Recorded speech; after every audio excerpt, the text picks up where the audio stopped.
అంతర్జాల తెలుగు మిత్రులందరికీ స్వాగతం సుస్వాగతం. మనం ఇప్పుడు ఇంద్ర సినిమాలో భం భం భోలే పాటలో మొదటి చరణం గురించి ముచ్చటించుకోబోతున్నాం. మొదటి చరణం వారణాసిని వర్ణించే నా గీతిక నాటి శ్రీనాథుని కవిత వినిపించదా అని ఉంటుంది. ఇక్కడ వారణాసిని వర్ణించడంలో శ్రీనాథుని కవితకి సంబంధం ఏమిటి అంటే, శ్రీనాథులు కవి సార్వభౌముడు ఆయన రచించిన కాశీఖండం అనే కావ్యంలో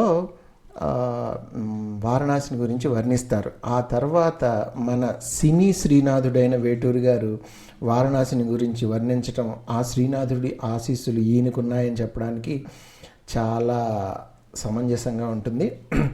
ఎందుకంటే ఈయన్ని సినీ శ్రీనాథుడు అని ఎందుకంటారంటే, కొన్ని సినిమా పాటల్లో ఈయన శ్రీనాథుని యొక్క పద్యాలు వాడుతూ ఉంటారు. మన అల్లరి అల్లుడు సినిమాలో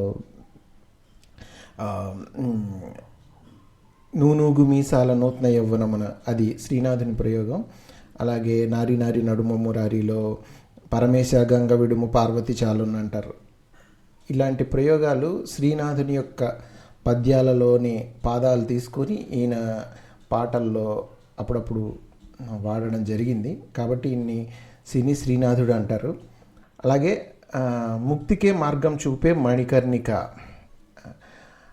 అంటే ఇక్కడ మణికర్ణిక ఘట్టం గురించి ప్రత్యేకంగా చెప్పుకోవాలి. ఎందుకంటే కాశీ వెళ్ళిన వాళ్ళు ఖచ్చితంగా మణికర్ణిక ఘాట్లో స్నానం చేస్తారు. ఎందుకంటే ఆ మణికర్ణిక ఘాట్ని సాక్షాత్ నారాయణుడే సృజించాడని, అక్కడ పార్వతీ పరమేశ్వరులు మొదట స్నానం చేశారని, ఆ తర్వాత గంగా మాత కూడా అందులో కలవడం వల్ల మణికర్ణిక ఘట్టంలో స్నానం చేస్తే ముక్తి లభిస్తుందనేది అందరికీ తెలిసిన విషయం. కాశీ వెళ్ళిన వాళ్ళకి తప్పకుండా అక్కడ పవిత్ర స్నానం చేస్తారు. దాన్ని ప్రత్యేకతను చెప్పడానికి ముక్తికే మార్గం చూపే మణికర్ణిక అల్లదే అంది నా ఈ చిరుఘంటిక అంటారు. అంటే ఇక్కడ చిరంజీవి గారి క్యారెక్టర్ గైడ్ క్యారెక్టర్ కాబట్టి ఆయన మనకి చూపిస్తున్నట్టుగా, అదిగో అక్కడ ఉన్నది చూడండి అదే మణికర్ణిక అన్నట్టుగా ఈ చిరుఘంటిక అంటే చిరు యొక్క గళంలో వింటున్నామనే ఒక ఇది ఉంటుంది. అదిగో అని చూపించడం కూడా ఒక విధంగా ఉంటుంది. తర్వాత ముఖ్యమైనది నమక చమకాలై ఎదలయలే కీర్తన చేయగా అంటారు. అంటే నమకము చమకము ఇవి శివ అభిషేకంలో మనం వాడతాము. నమకంలో శివుని యొక్క నామాలు కీర్తిస్తూ అభిషేకం చేస్తారు. అలాగే చమకంలో వాటి ప్రతిఫలాలు, నామం యొక్క ప్రతిఫలాల గురించి ముఖ్యంగా ఉంటాయి. నమక చమకాలతో అభిషేకం చేయడం అనేది సాధారణంగా శివభక్తులందరికీ తెలిసినదే. ఇక్కడ మంచి శబ్దాలంకారాన్ని వాడారు. నమకం చమకం అంటూనే అవి నా ఎదలయలైతే గనక, అంటే నా హృదయపు సడులు లబ్ డబ్ అయితే గనక, అలా కీర్తన నేను చేస్తూ ఉంటే అందులో వాడిన పదాలని ఎలా చేస్తారో యమక గమకాలై అని అంటారు. యమకం అంటే సాహిత్యంలో ఒక పదాన్ని 2 సార్లు వాడినప్పుడు 2 వేర్వేరు అర్థాల్లో వాడడం అనమాట. మనం వేటూరు గారి ఎగ్జాంపుల్నే తీసుకుందాం. అచ్చెరువున విచ్చిన కన్నుల జూడ అంటారు సప్తపది సినిమాలో. ఇక్కడ మొదట అచ్చెరువున అంటే ఆ చెరువులో అని అర్థం. రెండవసారి అచ్చెరువున అంటే ఆశ్చర్యముతో అని అర్థం. ఆశ్చర్యము ప్రకృతి, అచ్చెరువు వికృతి అనమాట. సో అచ్చెరువున విచ్చిన కన్నుల జూడ అంటారు.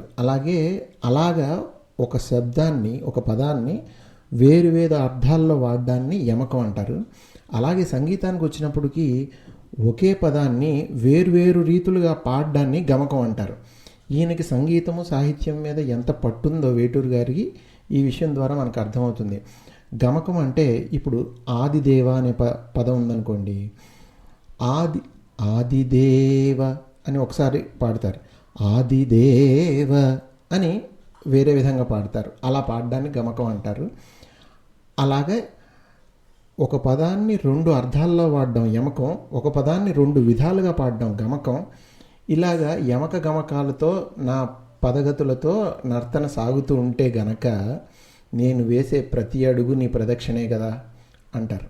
ఇక్కడ ఇంకొక విషయం కూడా ఉన్నది. అంటే మరల ఆదిశంకరాచార్యులు రాసిన స్తోత్రంలో ఆత్మాత్వం గిరిజామతి అనే స్తోత్రం ఉంటుంది. ఆ స్తోత్రంలో కూడా నేను ఏ పని చేసినా అది నీ ఆరాధనే అనే విషయాన్ని కూడా ఇక్కడ సింపుల్గా ఆ స్ఫూర్తిని తీసుకుని ఇక్కడ యమక గమకాలై నమక చమకాలై అంటూ శబ్దాలంకారాలతోనూ చాలా అర్థవంతంగా మొదటి చరణాన్ని పూర్తి చేస్తారు మన వేటూరి గారు. తర్వాత అనుపల్లవి వస్తుంది. మరలా మనం ఇంతకుముందు భాగంలో తెలుసుకున్నట్టుగా విలాసంగా శివానంద లహరి అనేది అనుపల్లవి మళ్ళీ వస్తుంది. ఈ వివరణ మీకు నచ్చినట్టయితే లైక్ చేయండి, షేర్ చేయండి.